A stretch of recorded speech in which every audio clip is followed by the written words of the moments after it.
Saudara Muhammad Zaki Aulia berhasil menjadi penyumbang poin pertama bagi tim baseball Aceh saat melawan Sumatera Utara pada Rabu sore. Ya, pemain bernomor punggung 7 itu berhasil kembali ke base pada inning kelima dan ini menjadi poin perdana tim Aceh di kancah PON setelah menunggu selama 12 tahun. Setelah menunggu selama 12 tahun, tim baseball Aceh berhasil meraih poin perdana di kancah PON saat melawan Sumatera Utara sore kemarin dalam lanjutan babak penyisihan baseball di lapangan Tugu Universitas Shah Kuala Banda Aceh. Technical Delegate TD PON ke-21 wilayah Aceh, Yonatan Hibau L mengatakan pemain bernomor punggung 7 itu berhasil kembali ke base pada inning kelima. Meskipun demikian, dalam laga ketiga tersebut, tim Aceh kembali menelan kekalahan dengan skor akhir 1-15.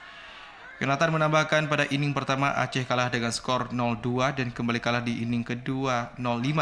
Adapun pada inning ketiga dan keempat tim Aceh maupun Sumut gagal meraih poin. Barulah pada inning kelima tim Aceh berhasil meraih poin usai Zaki berhasil kembali ke base dengan skor pun menjadi 1-7. Pada inning ke-6 dan ke-7 skor sama 0-1 sehingga pertandingan pun berakhir dengan skor 15-1 untuk kemenangan tim Sumatera Utara. Poin terbanyak tim Sumatera Utara dicetak oleh Gilbert dengan 4 poin, disusul Raafid Imam 3 poin, kemudian M. Rizky dan Syahrul Wildan dengan 2 poin. Alhamdulillah ini hari yang keempat, semua tim sudah ketemu semua. Jadi DKI Jakarta sudah menentukan posisinya untuk lolos di babak Super Round, artinya babak semifinal.